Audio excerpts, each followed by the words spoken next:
Lucas 10, 38.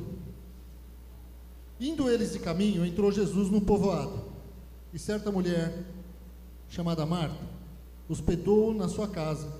Tinha ela uma irmã, chamada Maria, e esta quedava-se assentada aos pés do Senhor, a ouvir-lhe os ensinamentos.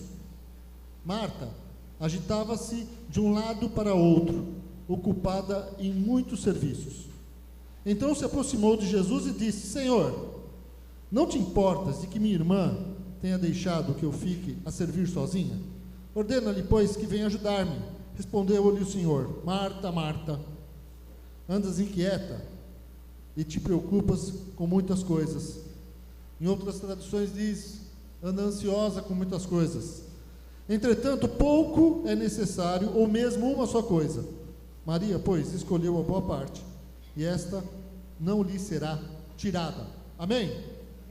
Bem, sabe, irmãos, essa passagem, de uma certa forma, não tem muito a ver hoje com o que eu vou ministrar. Mas eu queria dizer para você que saiu de casa hoje, tomou banho, eu espero, né? Passou perfume e pôs uma roupinha bonita para vir no culto e enfrentou a chuva. Você percebe que muitos não enfrentaram a chuva hoje, na verdade, dá para perceber, né? Nós não somos cegos, mas a garoa às vezes, ou a chuva, de alguma forma impede alguns de estarem aqui.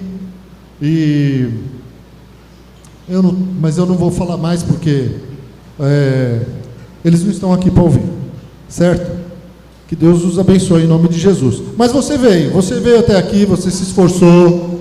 Alguns vieram da Praia Grande, né? Alguns vieram de ônibus, outros vieram a pé. E você deixou coisas para trás, porque você prioriza estar na casa de Deus, e glória a Deus por isso. Você prioriza estar aqui, e isso é bom, isso é muito bom. Eu costumo entender perfeitamente que vir na casa de Deus nunca é em vão. Estar aqui num culto para celebrarmos o Senhor nunca é em vão. Para ouvirmos a palavra nunca é em vão, nunca é à toa. Então, que nós possamos agora ser como Maria, escolher a melhor parte. E você, quando você está aqui agora, eu quero dizer, se desliga de todos os problemas. Meu irmão, descansa. Você não vai resolver todos os problemas agora. Você não vai conseguir pagar suas contas agora. Você não vai conseguir resolver outros problemas de relacionamento agora. Você não vai resolver os problemas da tua casa nesse momento. Esse momento, não deixa a tua mente devagar. Não permita que as preocupações da vida roubem esse momento precioso de você sentar e ouvir a mensagem, ouvir a palavra. E muitas vezes, quando você chega aqui, louvar a Deus e adorar, o que nós já fizemos, esse tempo de louvor, de adoração também. Não deixa que nada roube isso da tua vida, amém? Respira fundo, agradeça a Deus por você estar aqui. Agradeça a Deus por esse privilégio de estar na casa de Deus, sem perseguição, sem juízo, você poder agora ouvir a palavra do Senhor. E esquece todos os problemas, amém, querido? Senão, esse momento vai ser roubado da tua vida. Essa mensagem, ela não é a melhor mensagem do mundo. O pregador não é o melhor pregador do mundo. É o que você tem agora, amém? Então louve a Deus, né? Pelo que Deus permite na sua vida. E peça que Deus fale ao seu coração essa noite. Que o Espírito Santo fale. Eu nem estou dizendo isso por causa da mensagem, é porque eu senti no coração de te dizer isso. Aproveite esse momento. Aproveite quando você está aqui, tá bom, querido? Feche os seus olhos, descanse agora. Senhor, nós te damos graças por podermos estar na igreja. Podemos estar aqui com os nossos irmãos, nesse templo, nesse lugar, Deus, de adoração, nesse lugar de ensinamento, nesse lugar, Senhor, onde nós podemos juntos aprender, louvar o teu nome, caminhar juntos como igreja, Senhor, cultuar a ti, meu Deus amado. Senhor, muito obrigado. Muito obrigado. Eu quero, Senhor, pedir que o Senhor nos dê a tua paz nesse momento. Nos dê a tua paz, Senhor, e fala conosco essa noite.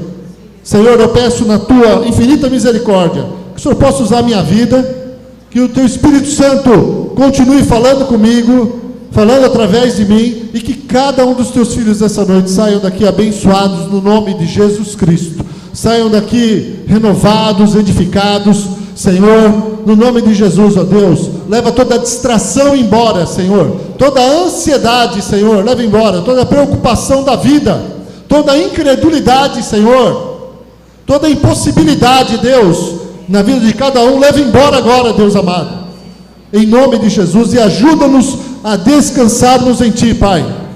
Ajuda-nos a aproveitarmos este momento, Deus querido. É o que nós te pedimos em nome de Jesus. Repreendemos, Senhor, as trevas, repreendemos o cansaço, repreendemos a distração e pedimos, ó Deus, mais uma vez, cerca-nos aqui com a tua presença, Senhor. Cumpra em nós a tua boa e perfeita vontade. Pedimos isto em nome de Jesus. Amém. Amém. Deus é bom. Abra sua Bíblia em Lucas 10, 25, a partir do versículo 25, diz assim: E eis que se levantou um certo doutor da lei, tentando e dizendo: Mestre, que farei para herdar a vida eterna? E ele lhe disse: Que está escrito na lei? Como lês? E respondendo ele disse: Amarás ao Senhor teu Deus de todo o teu coração, e de toda a tua alma, e de todas as tuas forças, e de todo o teu entendimento, e ao teu próximo como a ti mesmo. E disse-lhe: Respondeste bem, faze isso e viverás. Ele, porém, querendo justificar-se a si mesmo, disse a Jesus: E quem é o meu próximo? E respondendo Jesus disse: Descia um homem de Jerusalém para Jericó, e caiu nas mãos dos salteadores, os quais o despojaram, e espancando-o, se retiraram, deixando-o meio morto. E ocasionalmente descia pelo mesmo caminho certo sacerdote, e vendo, passou de largo. E de igual modo, também um levita, chegando àquele lugar, o vendo, passou de largo. Mas um samaritano, que ia de viagem, chegou ao pé dele, e vendo-o, moveu-se de íntima compaixão. E aproximando-se, atou-lhe as feridas, deitando-lhe azeite e vinho, e pondo-o sobre o seu animal, levou-o para uma estalagem, e cuidou dele. E partindo no outro dia, tirou 2 dinheiros, e deu-os ao hospedeiro, e disse-lhe: Cuida dele, e tudo que demais gastares, eu te pagarei quando voltar. Qual, pois, desses 3 te parece que foi o próximo daquele que caiu nas mãos dos salteadores? E ele disse: O que usou de misericórdia para com ele. Disse, pois, Jesus: Vai e faze da mesma maneira. Amém? Então, amados, essa parábola, ela é bem clara naquilo que ela nos ensina. Ela nos mostra como nós devemos tratar o nosso próximo, sendo ele um amigo ou um inimigo, com a forma de se tratar alguém que está necessitado. E essa história, ela começa com um doutor da lei, ou um escriba, né? Alguém que conhecia muito bem a palavra de Deus no seu tempo, e sabia o que ele deveria fazer. E ele começa fazendo uma pergunta a Jesus. De uma certa forma, Jesus era hostil para eles. Eles não acreditavam em Jesus, nem acreditavam que o que Jesus estava fazendo estava de acordo com a vontade de Deus. E um desses escribas, querendo testar Jesus, ele se levantou e fez uma pergunta. Se levantou um certo doutor da lei, tentando e dizendo. Em outra tradução diz: E eis que um doutor da lei levantou-se para testá-lo. Então a intenção dele era testar Jesus, era tentar pegar Jesus em alguma coisa que ele falasse, que eles pudessem acusá-lo de heresia, acusá-lo de estar blasfemando, fazendo algo que estivesse desagradando a Deus. E provavelmente aquele doutor esperava que Jesus, quando ele pergunta para Jesus, né, o que ele deveria fazer, quem era o seu próximo, antes até do seu próximo, né, ele pergunta para Jesus o que ele deveria fazer para herdar a vida eterna. Ele talvez estivesse esperando ali Jesus dar para ele uma lista de coisas que deveriam ser feitas para que ele herdasse a vida eterna. E ele pudesse ali talvez começar um debate com Jesus, que era o que ele queria, dizendo o que era certo, o que não era, colocando um debate ali sobre os pontos que deviam e não deviam ser relacionados na lista. Porque debates sobre a lei e suas interpretações eram coisas que agradavam os fariseus, os escribas. E isto é um comentário sobre um historiador do livro sobre as parábolas. Quando eu escolhi essa parábola do bom samaritano, uma parábola muito famosa, foi uma parábola que eu resumi há 16 anos atrás. Há 16 anos atrás eu peguei uma série de parábolas para explicar para os irmãos, e fiz até uma apostila sobre essas parábolas, e ali haviam vários comentários que eu vou citar para vocês, de historiadores até do Oriente Médio, explicando alguns significados desta parábola, e um desses historiadores diz que os fariseus gostavam de fazer esses debates sobre aquilo que eles interpretavam sobre a palavra de Deus, sobre a lei. E o que Jesus fez? Jesus é questionado, e ele não responde para ele. Ele pergunta: Jesus, o que eu preciso fazer para herdar a vida eterna? Jesus não responde para ele. Jesus só pergunta para ele assim. Jesus devolve a pergunta dele com uma pergunta. Ele solicita e pergunta para ele: diga, o que está escrito na lei? Jesus fala para ele. Aí no versículo 27 ele responde assim: e respondendo ele disse: amarás ao Senhor teu Deus de todo o teu coração, e de toda a tua alma, e de todas as tuas forças, e de todo o teu entendimento, e ao teu próximo como a ti mesmo. E Jesus simplesmente pegou a resposta dele e disse-lhe: respondeste bem, faze isso e viverás. Falou: você deu a resposta certa, faz isso e você viverás, ou seja, você terá a vida eterna. E essa resposta deles, ela estava justamente de acordo com aquilo que eles criam, e que está na palavra de Deus. Em Deuteronômio 5, é como se fosse uma repetição daquilo que eles deviam fazer. Deuteronômio 6, versículo 5, diz exatamente a mesma coisa. Ele repetiu o que está em Deuteronômio 6, 5. E também em Levítico 19, 18 diz: não te vingarás, nem guardarás ira contra os filhos do teu povo, mas amarás o teu próximo como a ti mesmo. Eu sou o Senhor. Jesus diz para ele: você respondeu corretamente, e fazendo isso, você terá a vida eterna. Só que Jesus conhecia os fariseus, ele conhecia os escribas, e Jesus sempre os chamava de hipócritas. Então na palavra, em Mateus 6, versículo 2, capítulo 15, versículo 7, eu vou ler algumas passagens para vocês aqui. Mateus 6, 2, Jesus diz assim: quando, pois, deres esmolas, não faças tocar trombeta diante de ti, como fazem os hipócritas nas sinagogas e nas ruas, para serem glorificados pelos homens. Em verdade vos digo que já receberam o seu galardão. Mas quando tu deres esmola, não saiba a tua mão esquerda o que faz a tua direita, para que a tua esmola seja dada em secreto, e teu pai que vem em secreto, ele mesmo te recompensará publicamente. E quando orares, não seja como os hipócritas. Quando Jesus fala dos hipócritas, está falando justamente deles, pois se comprazem em orar de pé nas sinagogas e as esquinas das ruas, para serem vistos pelos homens. Em verdade vos digo que já receberam o seu galardão. Mateus 15, Jesus fala: hipócritas, bem profetizou Isaías a vosso respeito, dizendo: esse povo se aproxima de mim com a sua boca, e me honra com os seus lábios, mas o seu coração está longe de mim. Mas em vão me adoram, ensinando doutrinas que são preceitos de homens. E chamando assim a multidão, disse-lhes: ouvi e entendei. O que contamina o homem não é o que entra na boca, mas o que sai da boca. Isso é o que contamina o homem.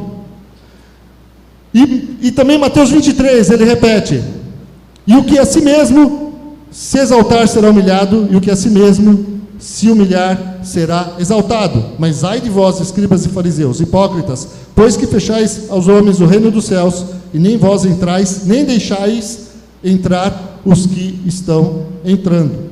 Então, Jesus conhecia eles muito bem, e Jesus era duro com eles, muito duro com os escribas, com os fariseus da época, que na verdade eram os religiosos da época, aqueles que conheciam a religião, mas que não praticavam. Então Jesus disse que eles eram hipócritas, porque conheciam, diziam até, ensinavam o que deveria ser feito, mas eles não faziam. Então, continuando aqui, e não satisfeito, dirige outra pergunta ao mestre. Então, Jesus respondeu para ele com outra pergunta. Ele respondeu e Jesus falou: olha, isso que você respondeu é isso aí, faz isso e você terá a vida eterna. Só que o escriba não ficou satisfeito, ele queria uma contenda, ele queria um debate, ele queria pegar Jesus de alguma forma. Então, não satisfeito, dirige outra pergunta ao mestre: quem é o meu próximo? Pergunta para Jesus. E aqui nós podemos dizer que é o ponto-chave dessa história. Quem é o meu próximo? Eles sabiam como o próximo deveria ser tratado. Então eles sabiam: como eu devo tratar o meu próximo? Devo tratar dessa forma, né? Amarás o teu próximo como a ti mesmo, certo? Então sabia. E Jesus falou: faze isso, né? E terás a vida eterna. E eu digo isso, eu penso que Jesus não queria perder tempo com eles. Jesus estava ensinando os discípulos, Jesus estava ali curando os enfermos, Jesus gostava de ministrar a palavra para aqueles que estavam interessados em ouvir a mensagem, e não queria perder, porque eles estavam ali para atrapalhar, de uma certa forma. Estavam ali para tentar provar que Jesus estava errado, tentar fazer com que Jesus fosse desacreditado. E aí eles, é como se tivessem mexido com Jesus, né? Jesus não queria perder tempo com ele. Então, quando ele faz essa segunda pergunta, é como se Jesus olhasse e falasse: olha, pronto, você está insistindo, então você vai tomar na cabeça agora. Agora, eu estava quieto, você mexeu comigo, então vamos lá. E aí, Jesus começa a contar a parábola do bom samaritano. Tem mais aqui um comentário só para você entender o que era o próximo na cabeça daqueles religiosos. Para ficar mais claro para você, um comentarista, naquele tempo, do século XIX, ele diz assim: com esta pergunta o doutor da lei queria considerar-se plenamente justo. A pergunta feita a Cristo, quem é o meu próximo, é feita a fim de que ele responda: os seus parentes e amigos. Então o doutor da lei responderá: tenho amado plenamente estas pessoas. E então Jesus o louvará e lhe dirá: verdadeiramente cumprisse a lei. Você ama teus amigos, você ama teus parentes, então você cumpriu a lei. E o doutor da lei então irá embora, pavoneando-se diante do povo, no louvor das suas boas obras, né? Aí ele usa aqui esse termo, pavoneando-se. Eu me lembrei do pavão, né, que abre as penas para se exibir. E gozando de uma nova honra e confiança conseguidas com base nesse louvor. E esse mesmo comentarista, ele faz um outro comentário em cima de um estudo acerca do livro de Ruth, que diz assim, um comentário deles naquele período: dos gentios, os gentios eram aqueles que não criam em Deus. O gentio era aquele que não era que pertencia à religião judaica naquele tempo. Então, para o judeu, para os escribas, eles eram gentios. Dos gentios com quem não temos guerra, bem como os que são guardadores de ovelhas entre os israelitas e outros semelhantes, não devemos planejar a morte deles. Mas, se ocorrerem qualquer perigo de morte, então quer dizer, essas pessoas que guardam ovelhas, que não estão em guerra com a gente, e que estão entre nós, e outros semelhantes a eles, não devemos planejar a morte deles. Mas se ocorrerem qualquer perigo de morte com eles, olha só a cabeça deles, não somos obrigados a livrá-los. Por exemplo, se algum deles cair no mar, você não precisará tirá-lo, pois está escrito: não te levantarás contra o sangue do teu próximo. Mas tal pessoa não é meu próximo. Então, você veja a cabeça deles, como funcionava. Jesus estava falando com os ouvintes ali, nessa parábola, que não entendiam que todas as pessoas são nossos próximos. É o nosso próximo. Só aqueles que eram parentes, amigos ou eram da mesma religião. Então, dessa forma, podemos entender que a pergunta do doutor estava baseada para ele no mundo onde haviam várias opiniões acerca de quem era o próximo, de quem ele deveria ajudar, ou de quem ele deveria ter misericórdia, estender a mão. Então, Jesus, novamente, não responde a pergunta. Mais uma vez, quem é o meu próximo? Jesus, de novo, ele não responde a pergunta. Jesus começa a contar a parábola famosa do samaritano, versículo 30. Né? Deixa eu pegar aqui o versículo que eu coloquei numa letra grande para enxergar. E respondendo Jesus, disse: descia um homem de Jerusalém para Jericó, e caiu nas mãos dos salteadores, os quais o despojaram, e espancando-o, se retiraram, deixando-o meio morto. E ocasionalmente descia pelo mesmo caminho certo sacerdote, e vendo-o, passou de largo. E de igual modo também um levita, chegando àquele lugar, e vendo-o, passou de largo. Mas um samaritano que ia de viagem, chegou ao pé dele, e vendo-o, moveu-se de íntima compaixão. E aproximando-se, atou-lhe as feridas, deitando-lhe azeite e vinho, e pondo-o sobre o seu animal, levou-o para uma estalagem e cuidou dele. E, partindo no outro dia, tirou 2 dinheiros e deu-os ao hospedeiro e disse-lhe: cuida dele, e tudo o que demais gastares, eu te pagarei quando voltar. Amém? Então, Jesus começa a contar essa parábola. E aqui tem alguns detalhes interessantes. A estrada que desce de Jerusalém para Jericó tem aproximadamente 27 quilômetros. Então, caminho puxado. E ela era muito perigosa, cheia de assaltantes e fortalezas de assaltantes. Isto pelo menos até o século XIX.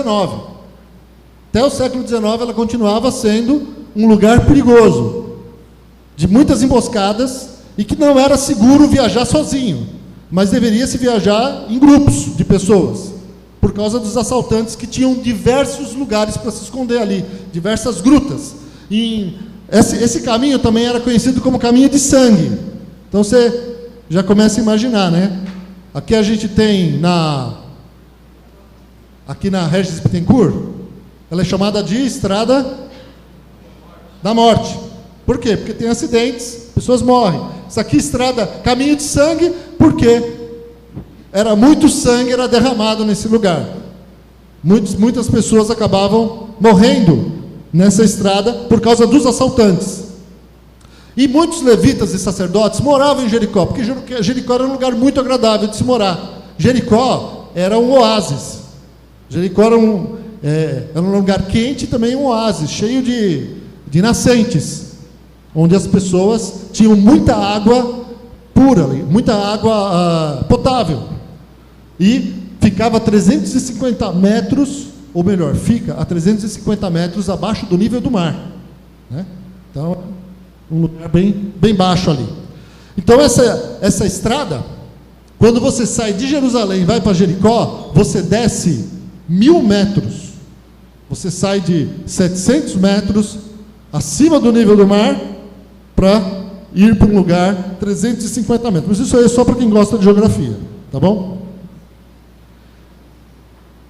E Jesus só menciona na parábola que descia um homem.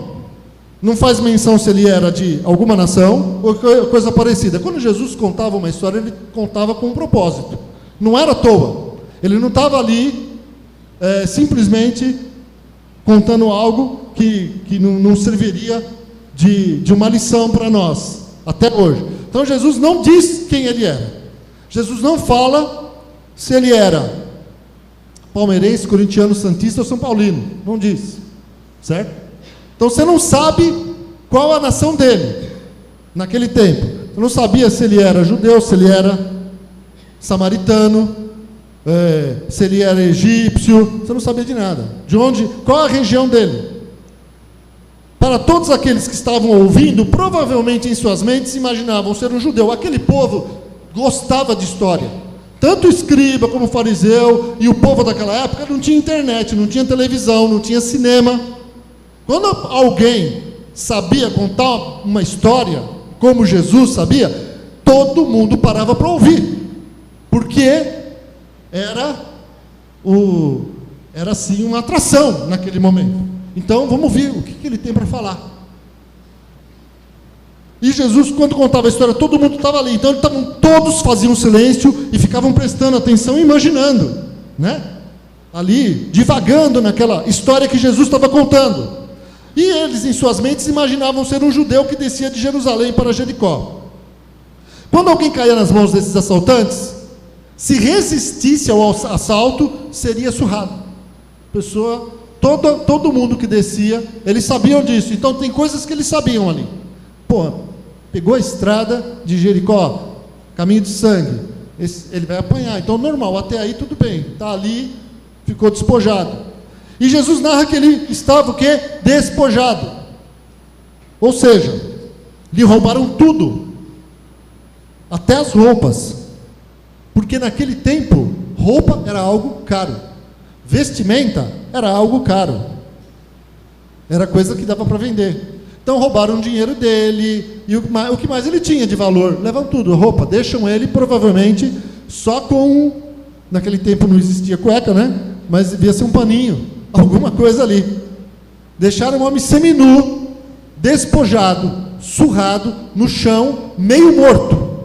É o que diz ali, ele estava meio morto. Porque na sociedade daquela época, o viajante é capaz de identificar o estranho de duas formas. Então, alguém que está viajando, você sabe quem ele é. Então, tinha duas formas características de se identificar qualquer pessoa. Você batia o olho e você sabia que ele era de uma região ou de outra pelas roupas que eles vestiam, porque as roupas deles eram características. Então, o judeu se vestia de uma determinada forma, ou de algumas formas, que você sabia que ele era judeu. O samaritano se vestia de uma forma que você sabia que ele era samaritano. Então você sabia o indivíduo de onde ele era pela roupa. Quando você não identificava pela roupa, você identificava pela língua, pela fala, né? Você sabe quem aqui na igreja é nordestino. Você percebe que a pessoa, você começa a conversar, você pergunta, você é de onde? Do Rio Grande do Norte, né, Toninha? Certo? Você sabe que ela veio do norte, né? Você sabe que a pessoa veio de outra região. Se ela fala cantado, ela veio do sul, né? Você sabe que se fala leite quente ou leite quente é do Paraná. A pessoa falou leite quente, você fala Paraná. Se enrola o R, você sabe que é de Sorocaba, do interior, é caipira. Sorocabanos aqui, que não me deixam mentir, estão bem pertinho de mim, certo? Então você sabe que você identifica a pessoa, que a gente, quando eu vim para Santos, o santista aqui, aquele santista, né? Pastor, tinha irmãos que até hoje, a Alzita não está aqui, né? A Alzita até hoje fala, pastor, tem santista que puxa o S, que é característico dele, certo? Você sabe que o cara é de santo, o santista fala tu, não é verdade? O pessoal lá de São Paulo acha estranho a gente, agora eu sou também, né? Fala tu. Eu comecei a falar tu, eu não falava, eu falava você, né? Nós também falamos, muitos falam você, mas muita gente aqui em Santos fala tu, por causa da grande quantidade de imigrantes portugueses na nossa região. Então, nós falamos tu. Então, você identifica a pessoa pela roupa, e naquele tempo era a mesma coisa. Identificava alguém, muito mais naquele tempo, pelo sotaque e pelas roupas. Só que Jesus coloca todo mundo aqui numa situação difícil. Ninguém sabe quem ele é. O viajante que está ali, meio morto, sem roupa. De onde é esse indivíduo? Como é que eu vou saber se, para o judeu, como é que eu vou saber se ele é o meu próximo? Eu não sei se ele é meu próximo. Ele não está com roupa de judeu, está quase nu, ele não fala nada, né? Ele não me deu shalom. Como é que eu vou ajudar ele? Certo? Não sei se é judeu, se não é. Então é isso. Então, pelas suas vestes e pela maneira de falar. Ele estando despojado, não dava para ser identificado pelas roupas, e meio morto era impossível de saber pela sua fala de onde ele era. Jesus assim pedia que eles o identificassem como um gentil, que não receberia ajuda de um levita ou sacerdote, que fazem parte da narrativa. Então Jesus pegou todo mundo ali. E o versículo 31 diz que o sacerdote passou de largo, passou longe, não quis nem saber. Certo? Quem seria o sacerdote nos dias de hoje? Talvez o pastor. Não quis nem saber se o indivíduo está precisando de ajuda ou não. Olhou ali, passou de largo. Se fosse para os dias de hoje. Apesar que é difícil, né? Eu nunca fui para Jericó. Mas passou de largo. Pois se o homem estivesse... Agora o detalhe. Porque naquele tempo, né? Se o homem estivesse morto e o sacerdote se aproximasse dele, ele teria que passar por um processo de humilhação por ter contraído impureza. Então, havia determinados ritos na lei que, se ele estivesse próximo do morto, só o fato de aproximar-se o tornava imundo perante a lei. Então ele ia ter que ficar ali alguns dias se purificando, não ia poder trabalhar, certo? Então esse processo de purificação, ele era caro. Só o processo de restauração demorava uma semana. Uma semana sem poder exercer suas funções. Talvez ele não recebesse por causa disso. Talvez ele ficou pensando, né? Naqueles segundos, se eu perder tempo aqui, eu vou me complicar. Vai começar a complicar a minha vida. E detalhe, eu não falei para vocês que as roupas eram caras? As vestes naquela época eram caras. E se o homem estivesse morto, ele teria que rasgar as suas vestes. E este ato entrava em conflito com a obrigação de destruir coisas valiosas. Pô, será que vale a pena ou não? O que eu faço? Situação difícil. Outro comentarista chamado Derrit, ele acha que as esposas, servos e colegas teriam aplaudido o fato dele ter negligenciado o homem ferido, e que os fariseus o julgariam justificado por não ter parado e com o direito de passar longe. Outro comentarista escreve: o sacerdote era vítima de um sistema ético, teológico, que era um livro de regras. O sacerdote encontraria respaldo teológico para não estender a mão para ajudar o necessitado. Na opinião dos rabinos, todos os samaritanos eram ritualmente imundos, mas eles não tinham como saber se o cara era samaritano. Depois diz o versículo 32, o levita passou, veio vindo, viu o homem, o que ele fez? Passou de largo. Quem que era o levita naquele tempo? O levita era aquele que trabalhava no templo. Ele tinha muitas funções. Alguns para os dias de hoje acham que o levita é quem ministra do louvor. Mas o levita, biblicamente falando, ele fazia todo tipo de trabalho. Ele cuidava de tudo no templo. Ele carregava tudo. Ele era o diácono, ele era o pessoal da cantina, ele era o líder do ministério infantil. O levita era era do ministério de dança. O levita era do ministério de louvor. O levita era das mulheres semeando. O levita era do ministério de missões. O levita, se a gente for trazer, ele também, se a gente fosse tentar fazer algo contemporâneo, seria isso. E o levita passou. Também o levita também tinha ritos parecidos com o do sacerdote, e ele também teria que rasgar suas vestes, e ele teria também que passar por um processo de purificação, e ele ia ter que ficar sem trabalhar, e ele ia ter prejuízo. Então, tinha muitos motivos ali que faziam com que eles de uma certa forma, não olhassem para aquela pessoa que estava caída como um ser humano que precisasse de ajuda, e que era mais importante ele receber ajuda, amor e misericórdia, do que se preocupar com as coisas da vida. E no versículo 33 a 35, começa a falar sobre o samaritano. Jesus escolheu, para exemplo de bondade, o povo que os judeus mais odiavam, os samaritanos. João 4, versículo 9, quando Jesus encontra a mulher samaritana, existe um tremendo conflito ali, os discípulos ficam preocupados, porque Jesus está conversando com a samaritana, e a samaritana fala: escuta, você é judeu, você está falando comigo? Eu sou samaritana.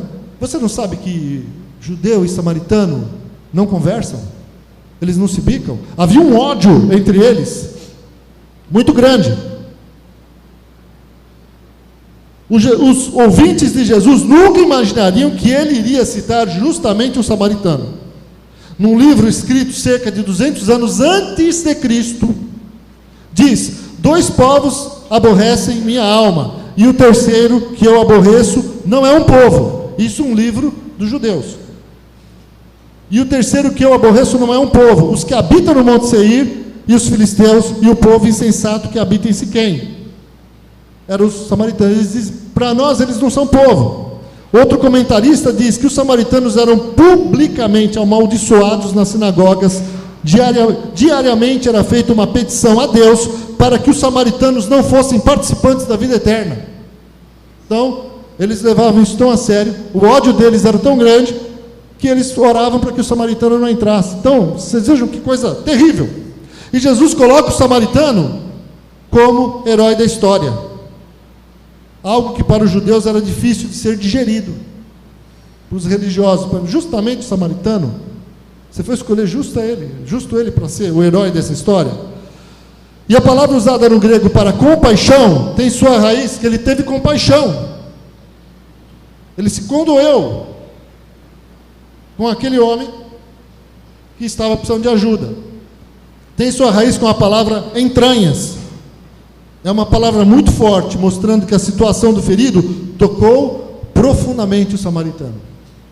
Ele se preocupou com a situação daquele homem, sem saber se ele era de qual nação, sem saber se ele era judeu, se ele era samaritano, se ele era qualquer coisa. O samaritano não se preocupou com o tempo que iria perder, porque perdeu tempo. Ele teve que mudar a sua rota, ele teve que parar. Diz ali que ele parou, ele se condoeu, ele cuidou, ele limpou as feridas do homem, ele colocou óleo nas feridas, vinho. O vinho era antisséptico, eles usavam, os viajantes andavam com um pouco de vinho e óleo, porque o vinho era antisséptico e o óleo, ele trazia alívio para um machucado. Era o que eles tinham como remédio. Então ele não se preocupou em perder tempo, com o tempo de gasto que ele teria com aquele homem. Ele presta a ajuda que o sacerdote ou o levita deveriam prestar. Ao mesmo tempo que Jesus demonstra a falta de amor e divisão de quem é o próximo para aqueles doutores da lei, ele ainda lembra que eles deveriam amar os samaritanos e não odiá-los. Mateus 5, 43 a 48, a palavra de Deus nos ensina. Deixa eu ver se eu pus aqui. Isso. O que Jesus fala para os discípulos e para nós? Mateus 5, 43 a 48. Ouvistes o que foi dito? Amarás o teu próximo e odiarás o teu inimigo. Eu, porém, vos digo: amai a vossos inimigos, bendizei os que vos maldizem, fazei bem aos que vos odeiam, e orai pelos que vos maltratam e vos perseguem. Para quê? Para que sejais filhos do vosso Pai que está nos céus. Porque faz que o seu sol se levante sobre maus e bons, e a chuva desça sobre justos e injustos. Pois, se amardes os que vos amam, que galardão tereis? Não fazem os publicanos também o mesmo? E se saudardes unicamente os vossos irmãos, que fazeis demais? Não fazem os publicanos também assim? Jesus escolheu os publicanos porque eles eram desprezados pelos judeus. E Jesus está falando, se vocês fizerem isso, as pessoas que vocês desprezam fazem a mesma coisa. Sede vós, pois, perfeitos, como é perfeito o vosso Pai que está nos céus. Amém?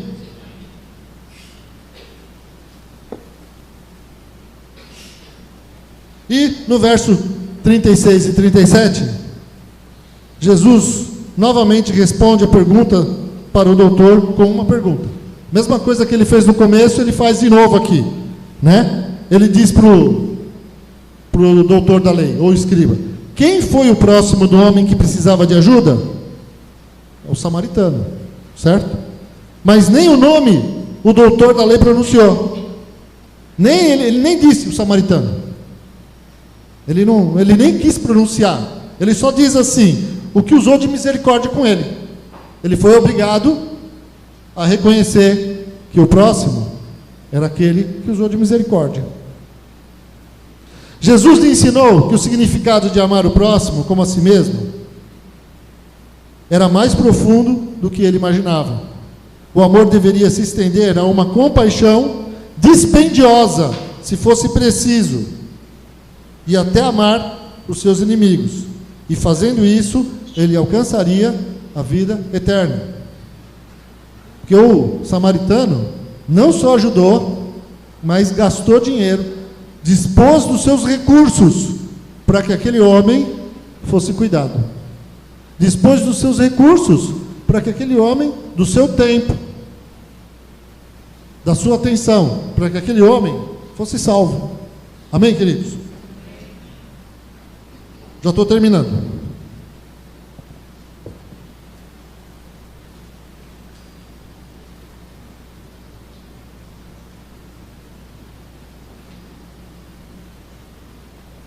Outra forma de nós, essa é bem rapidinha, né? Essa forma de analisar.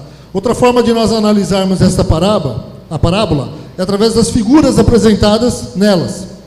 E aí eu vejo que ela pode se encaixar naquilo que nós estamos fazendo nesse mês, que é o nosso Dia do Amigo, nas pequenas famílias. Então, nós temos aí o nosso evento, que é uma forma prática de levarmos pessoas para os grupos familiares, para que eles, amigos nossos, parentes nossos, né, próximos nossos, para que eles possam ouvir a palavra de Deus, para que eles possam, de alguma forma, ter um contato com um ambiente cristão dentro de uma pequena família. Nós marcamos essa data para o dia 20 a 22 de setembro. E eu falei aqui semana passada, né? Pergunte para o líder da sua pequena família, como eu posso te ajudar? Porque ele precisa de ajuda. Amém? Amém? Amém. Ele precisa de ajuda. Pergunta para o líder, como é que eu posso te ajudar para a gente fazer aqui o Dia do Amigo? Né? De que forma eu posso te ajudar para nós, de alguma forma, juntos, não é sozinho, levarmos alguém a conhecer a Cristo, ou ter um contato com o Evangelho, a não ser sem contar aquilo que você já faz durante o dia, durante sua vida, durante seu trabalho. Amém, querido? E essa parábola ela retrata uma forma de levar alguém até Cristo. O samaritano, a parábola do bom samaritano, quando nós pegamos as figuras que ela tem, elas nos mostram que o samaritano levou alguém, cuidou de alguém, gastou do seu tempo para que alguém fosse salvo, para que alguém fosse cuidado, para que alguém de alguma forma tivesse um contato com Deus, sentisse o amor de Deus na sua vida. Porque se você for pensar, o sacerdote e o levita não pararam para fazer aquilo, mas o samaritano, quando ele teve aquele ato de amor com aquele homem, o que aquele homem vai pensar? Deus existe, não é verdade? Deus existe, Deus se lembrou de mim, Deus se preocupou comigo, Deus mandou um anjo aqui para ouvir para cuidar, para me salvar. Porque se ele homem ficasse largado ali, na parábola que Jesus estava contando, ele ia morrer. Literalmente. E Deus tocou no meu coração para pregar sobre essa parábola, domingo passado, aqui no culto. Deus ministrou. E eu orei por isso, então eu já estava com ela praticamente pronta. Aí ontem eu saí à noite. Olha como Deus ouve a oração, né? Saí de noite para levar minha filha com mais 2 amiguinhos até o shopping. Ficou o dia inteiro em casa, né? Aquele tempo de chuva, não deu para sair. Falei, vamos sair aqui à noite, vamos dar uma voltinha para caminhar um pouco, né? Gastar um pouco de energia, se distrair um pouquinho. E aí eu vou com ela e eu fico só olhando, fico vestido de paia paisana, né? Fico lá de paia paisana, só vendo eles ali, andando para lá e para cá. E eu estava, inclusive, graças a Deus sarou meu dedão. Eu estava com acho que uma unha encravada aqui, eu conseguia tirar o pedaço dela, só que para isso, eu enfiei a tesoura dentro do dedo. Quem já sentiu essa dor deve estar sentindo ela agora de novo, né? Parece uma agulha entrando no dedo. E ficou doendo. Então, hoje eu fiquei o dia inteiro de chinelo e sarou meu pé. Graças a Deus está uma bênção. Mas ontem à noite eu estava no shopping assim. Quem me viu, eu estava mancando, literalmente mancando. E eu acabei subindo, fui lá no último andar, fui dar uma olhada nas lojas enquanto eles estavam passeando. Aí vi uma irmã da igreja ali. Eu não preciso citar quem que era. Ela estava ali, e eu pensei, ela deve estar com o marido dela, né? E eu peguei e falei, oi fulana, tudo bem com você? E ela falou, glória a Deus. Ficou feliz. Aí não, eu estou aqui, estava fazendo a mesma coisa que eu estava de pai a paisana, ela estava de mãe a paisana. Filho dela com 2 amigos também ali, andando no shopping, ela de olho neles, deixando eles passeando, e eu de olho nos meus, ela de olho nos deles. E eu conversando, e ela falou assim, glória a Deus. E abriu o coração, passando uma luta tremenda, chorou, ali no meio do shopping, cheio de gente, uma música infernal, tocando, estavam tocando até música do Mamonas Assassinas lá em cima. Que assassina, né, a música, aquilo assassina a música. Estava tocando música do Mamonas Assassina, e nós ali, conversando, ela chorando, abrindo o coração, e eu fiquei ali ouvindo. Eu falei, irmã, é o seguinte, Deus ouviu a sua oração. Você pediu, ela ainda falou, eu pedi que Deus hoje mandasse um anjo de Deus para vir falar comigo. Eu falei, eu estou aqui. Eu sou pastor, a palavra de Deus diz que os pastores são anjos de Deus, eu sou um anjo de Deus.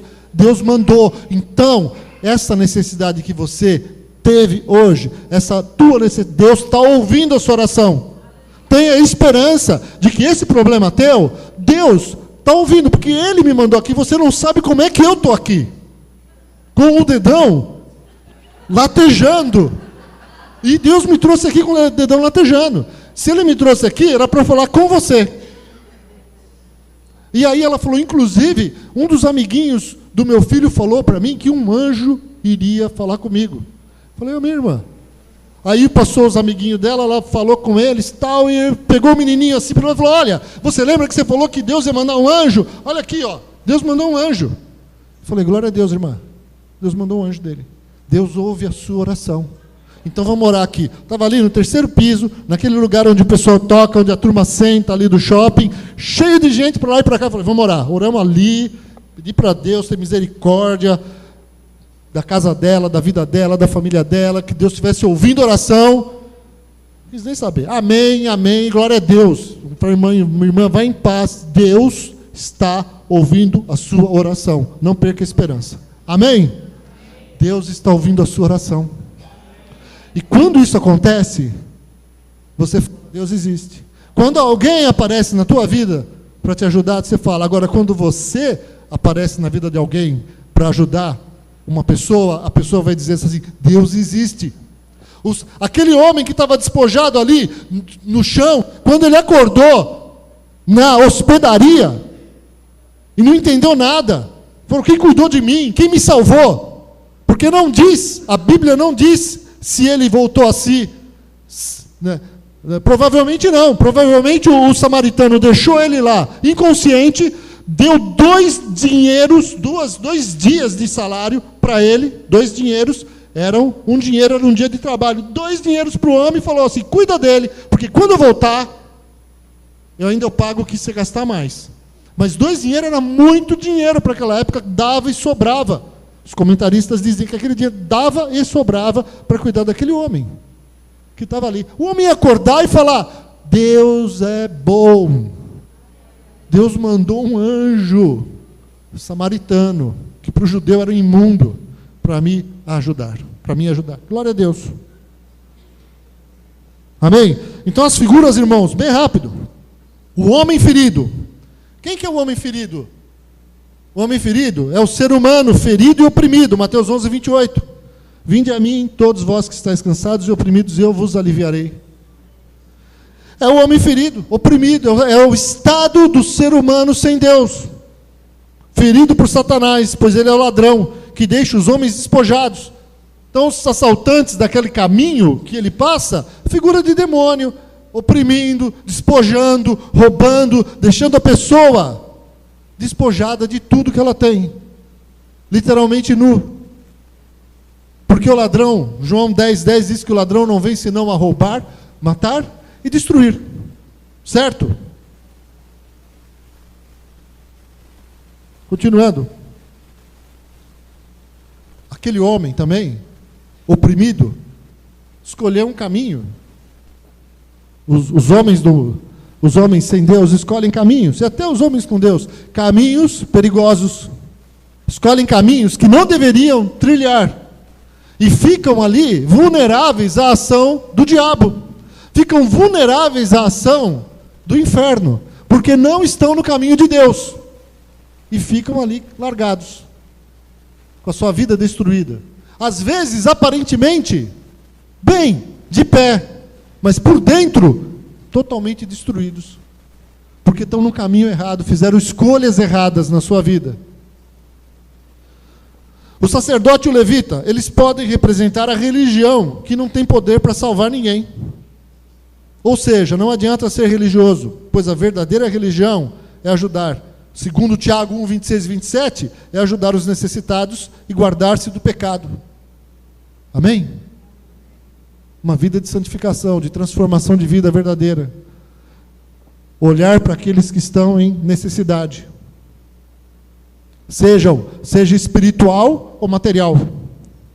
O samaritano seria Jesus, que se compadece dos homens que não podem vencer o mal, a não ser que ele os ajude, dando a sua vida, o seu tempo por eles e suprindo suas necessidades. De novo, Mateus 11, 28 a 30. O vinho e o óleo. Jesus derrama o seu sangue por nós, nos proporcionando salvação, e nos dá o Espírito Santo, que nos ajuda a caminhar com Ele. Amém, queridos? A estalagem pode representar a igreja, onde os filhos de Deus estão até a volta de Jesus. Os 2 dinheiros, aqui eu tenho uma opinião, tudo isso que eu escrevi aqui, eu escrevi em 2001, quando eu fiz. E outra que eu peguei hoje, quando eu estava fazendo minha pesquisa. Os 2 dinheiros, um dinheiro representa a diária de um trabalhador, 2 dinheiros representam 2 diárias. Podem estar fazendo alusão à volta de Jesus depois de 2000 anos, pois um dia para Deus, conforme 2 Pedro 3,8, um dia para Deus é como 1000 dias, ou 1000 anos, ou melhor, um dia para Deus é como 1000 anos. Então pode fazer alusão, porque o samaritano, que é a figura de Jesus, diz, olha, está aqui 2 dinheiros. É como se colocasse ele na igreja. Está aqui para... O que for preciso está aqui. E quando eu voltar, se precisar mais, eu pago. E também 2 dinheiros aqui podem ser figura dos dois testamentos, que foi falado nessa parábola, né? Que amarás ao Senhor teu Deus de todo o teu coração, de toda a tua alma, de todo o teu entendimento e todas as tuas forças. Segundo, e amarás o teu próximo como a ti mesmo. Amém? E, para terminar, o dono da hospedaria, nós poderíamos dizer que é Deus. Vamos ficar de pé? Fica de pé, querido.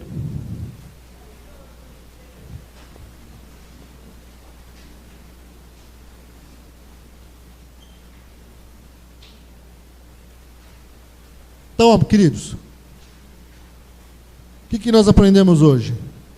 O que Jesus quer de nós? Quer que amemos com atitudes e não só de palavras. Amém? Com atitudes e não só dizendo, ou não só apenas sabendo o que tem que ser feito.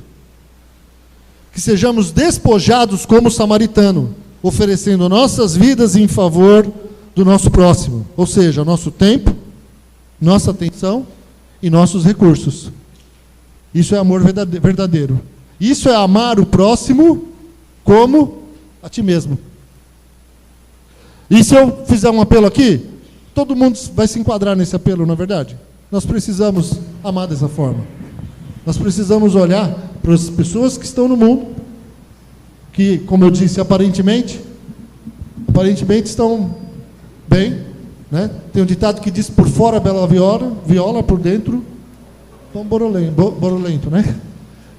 Mas, às vezes, por dentro a pessoa está destruída, precisando de ajuda, precisando de uma palavra, precisando ouvir ou sentir que Deus a ama, que Deus pode ajudá-la. E você, eu e você, somos essas pessoas que podemos mostrar para as pessoas desse mundo que Deus existe e que Deus as ama. E que Deus ouve as suas orações, as suas súplicas. E o seu pedido de socorro, silencioso. Pedido de socorro pela sua casa, pelo seu lar, pelos seus filhos. Se dentro da igreja, filhos dão trabalho, imagina quem não está na igreja. Se dentro da igreja, casamentos sofrem lutas tremendas, imagina fora da igreja. Que não tem uma palavra, que não tem alguém para fazer uma oração. Não é verdade, queridos? E nós somos esses que podem fazer isso. Você é essa pessoa que pode fazer isso. Amém? Então essa oração se encaixa para todos nós. Mas talvez, querido, você esteja aqui hoje se sentindo como aquele homem ferido, que ninguém sabe de que nação era, ninguém consegue identificar qual é a sua língua, ninguém ouve sua voz, só diz que ele estava despojado, sofrendo. Talvez você esteja assim hoje aqui, precisando que um samaritano ore por você, precisando sentir o amor de Deus na sua vida. E Deus está nesse lugar, amém? Jesus está aqui conosco hoje. Então eu queria que você fechasse seus olhos.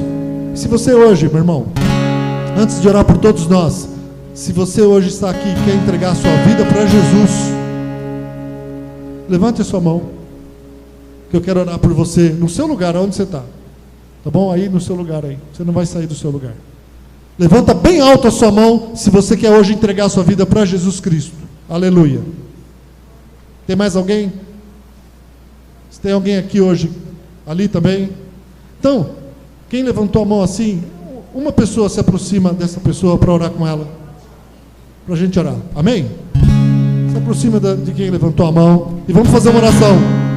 Jesus está nesse lugar, para que o sangue dele derramado, que é figura, o vinho que é figura do sangue de Jesus derramado, possa produzir salvação na tua vida. E o Espírito Santo, que é o óleo dessa parábola, possa entrar no seu coração hoje. Amém? Então feche seus olhos e ore comigo. Senhor Jesus, nesta noite, eu entrego a minha vida e o meu coração nas tuas mãos. Eu te peço, seja o meu Senhor e o meu Salvador. Eu oro em teu nome, Jesus. Amém. Senhor, abençoa estas vidas que fizeram essa oração hoje. Abençoa-os, ó Deus, com a tua presença, a tua paz. e a certeza de que o Senhor está com elas, e que o Senhor tem ouvido as suas orações, e que hoje elas não entraram nesse lugar por acaso, mas entraram aqui para serem abençoadas, para terem um encontro contigo, e suas vidas mudarem a partir de hoje, para serem conforme a tua vontade, em nome de Jesus Cristo. Meu Deus, eu peço nessa noite, abençoa todos os meus irmãos nesse lugar, Senhor, em nome de Jesus. Obrigado, Senhor, por essa parábola que nos ensina o teu amor, que nos ensina, Senhor, a amar o próximo como a nós mesmos, ó Deus, dispondo do nosso tempo, da nossa atenção e dos nossos recursos, para que as pessoas deste mundo, que muitas vezes estão tão próximas de nós, possam conhecer a Jesus Cristo, possam, Senhor, dizer que Deus existe, que Deus as ama, que Deus é amor, e possam, Senhor Deus amado, despertar da sua inconsciência e perceber que o Senhor as livrou através de alguém, que o Senhor as livrou da morte através de nós, Senhor. Ajuda-nos a sermos instrumentos de vida para este mundo, Deus amado, naquilo que fazemos, no nosso dia a dia, no nosso trabalho, Senhor, nos nossos estudos, que nós sejamos instrumentos de vida e não de morte, instrumentos de amor e não de ódio, Senhor, instrumentos de paz, Senhor, instrumentos de restauração dentro da nossa casa, Senhor, junto com os nossos parentes, com os nossos amigos e com aqueles que nós nem conhecemos. Te pedimos isso nessa noite e eu te agradecemos, ó Deus, porque o Senhor é bom. Te agradecemos pelos teus ensinamentos, te agradecemos porque nesta noite aprendemos mais um pouco de ti. Te louvamos no nome precioso do Senhor Jesus Cristo. Amém.